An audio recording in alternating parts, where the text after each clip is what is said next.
This is Scott Becker with the Becker Private Equity Business Podcast. Thrilled today to be joined by Amber Walsh. Amber's on the executive committee at McGuireWoods. She works at the intersection of healthcare and private equity and deal activity. She's going to tell us, what she's seeing in the deal market, what she's expecting for this year coming up. Amber, let me let you take it away and tell us what you're expecting this year. Absolutely. I was thinking about the comparison of where we are today in mid-December 2023 versus where we were a year ago, and things that feel very different about the deal-making climate and community, and then the things that feel very similar to where we were a year ago. So I'll start with really a key difference, which is I feel a much greater sense of optimism this December versus last December. But the optimism is more focused on Q1. So a year ago, we were about 9 months into a series of nonstop Fed rate hikes. There'd been a depression and a constriction of the credit markets. We had come off of really, really high-performing 2021 and first half of 2022.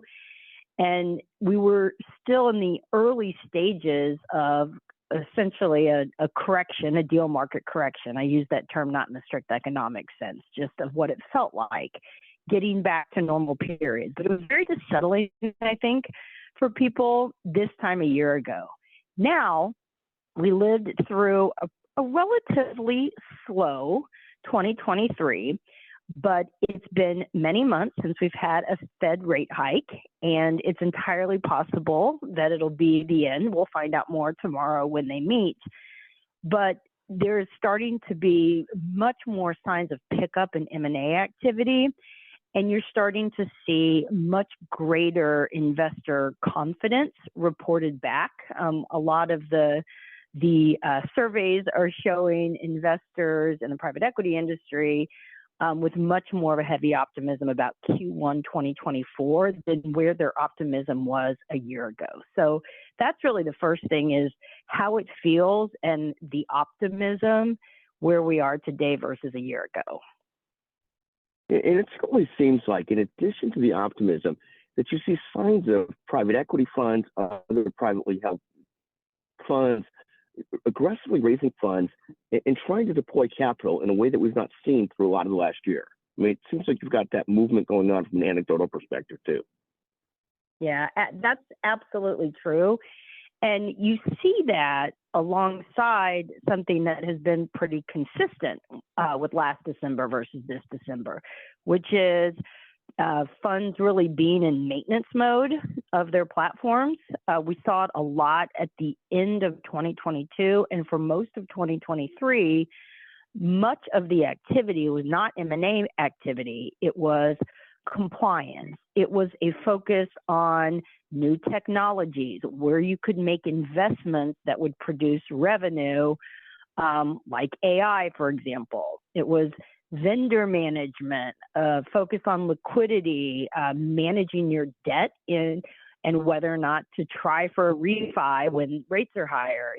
That's much of what we were doing at the end of 2022 and throughout 2023.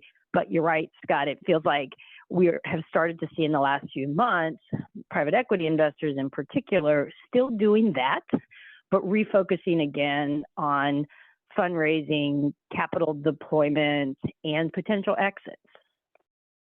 Right. No, exactly. You talked about last year, Mark Zuckerberg claimed, titled it the year of efficiency, and that's really what we saw in private equity, is the year of trying to make sure portfolios work versus necessarily as many bolt-on acquisitions through platforms and so forth. And now you see sort of like a little bit more of interest in new deals and new deal activity, and partly that's people being less scared that the rates are going to whipsaw them and keep on going up. That's exactly right. We're seeing it anecdotally. We are hearing reports of that from our investment banker friends that are also in the deal-making community, that sometimes even see the deals coming to market even a little before the lawyers do. But we are absolutely seeing all of this activity. Thank you. And what else are you, focused on and watching for 2024? What else is top of mind? Yeah, that's really the most excitement, is that M&A pickup at the beginning of the year. It is, though, really interesting to see, I mentioned the technology investments. The focus on AI and figuring out how to use it in platforms is very, very interesting. And all in a climate where, to reference the negative, there's also a cloud that we can talk about more. We can have an entire hour discussion about the cloud that kind of settles on political views on private equity and healthcare. And that's really picked up steam in the second half of 2023. So I suspect that that is something that healthcare private equity investors will be more focused on next year as well, as becoming more organized to respond to that climate and the pressure for folks who are really dissatisfied, or if not dissatisfied, they are questioning and want to understand more the role of private equity in healthcare. So I suspect that that'll be a big part of 2024. I mean, it really is amazing how much the government can focus its radar on private equity, when at the end of the day, the private equity size of impact in healthcare is just not that dominant. When you look at, in contrast, some of the well-organized constituencies, the largest payers, the largest health systems, even some of the largest physician organizations are organized and present in Washington. And anybody that really watches healthcare really closely, I imagine, really views private equity as the least of the threats, but a fun person to target, because it's a money business, because it's not a populist business, and because it's it doesn't have that organized lobbying community that some of these other have in the same way. Exactly, and that's going to be really interesting to watch. I'm sure that many of your listeners are aware of Senators Grassley and Whitehouse and their joint bipartisan efforts to probe more into the role of private equity in healthcare. And it will be really interesting. I hope that there can be some real organization around that to have a more concerted response, because historically that has not been a well-organized aspect of healthcare. So the responses, I'm very interested to see if anyone will come to the forefront and be an organizing force to kind of speak on behalf of that particular participant in the healthcare industry, private equity, whereas others have been well organized for decades. So that'll be a really interesting part of next year. No, it really will. And notwithstanding that perspective, the private equity community has done an incredible job, whether you agree with it or not, of fighting back on the carried interest concept for a very long time and having that treated as capital gains.